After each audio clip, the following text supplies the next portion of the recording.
Персанаж усходнеславянскіх чарадзейных казак Баба-Яга найчасцей уяўляецца ў своеасаблівым старадаўнім строі з касцяной нагой, велізарным носам і несуразмернымі часткамі цела. Жыве яна ў лесе, у хатцы на курынай ножцы, якая паварочваецца па патрабаванні таго, хто ведае чароўнае слова. Мае пільную верную прыслугу з драпежных звяроў і птушак ці са зняволенага ляснога жыхарства. У яе на паслугах нават чарадзейны конь, але сама яна лётае ў ступе, падганяючы ці тармозячы яе мятлою.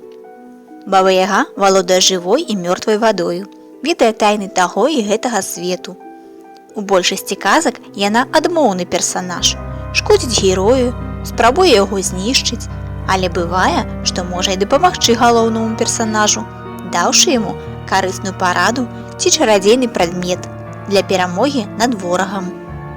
Вобраз Бабы-Ягі складаўся стагоддзямі, праходзячы праз розныя эпохі, ад старажытнасці да сучаснасці. У часы матрыархату яна, магчыма, лічылася усімагутным бажаством, заступніцай жаночага роду.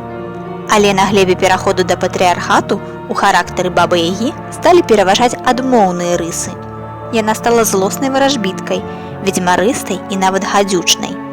Паступова вылучыліся некалькі яе тыпаў: дарыльшчыца, ваяўніца, мсцівіца, уладальніца чарадзейных прадметаў, выкрадальніца дзяцей.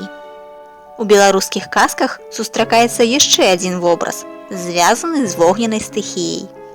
І з ноздзер яе дым сшыбаецца, і з рота полымя, а з вушэй іскры сыплюцца. Вобраз Бабы-Ягі усходнеславянскіх казак падобны да персанажаў казак іншых народаў: польскую Ендзі-бабу, чэшскую Ежы-бабу, славацкую Гіндзі-бабу.